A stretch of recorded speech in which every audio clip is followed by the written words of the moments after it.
Velocity is fundamentally different from speed. While both describe motion, they are distinct physical quantities that we must understand clearly. Let's see this difference in action with a practical example that you encounter every day. Consider a car traveling at 60 miles per hour.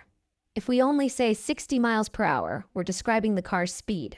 But if we say the car is traveling 60 miles per hour due north, now we're describing its velocity. The direction component of velocity is crucial because it tells us not just how fast something is moving, but where it's going.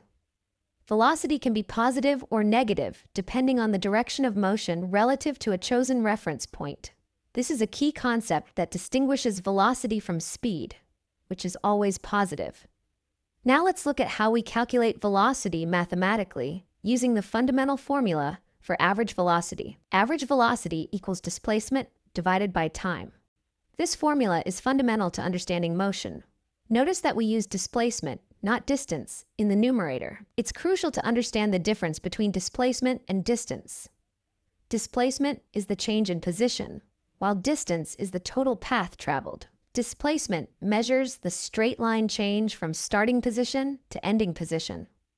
Distance measures the total path length traveled, regardless of direction. Let's see this in action with a simple animation that demonstrates how an object's velocity changes as it moves along a line. Watch as this object moves along a line. The arrow represents its velocity vector. Notice how the direction and magnitude can change, demonstrating the vector nature of velocity. Instantaneous velocity is the velocity of an object at one specific moment in time. Unlike average velocity, which looks at motion over a time interval, instantaneous velocity captures the exact speed and direction at a single instant. Mathematically, instantaneous velocity is found by taking the limit of average velocity as the time interval approaches zero. This means we look at smaller and smaller time intervals until we reach a single point in time.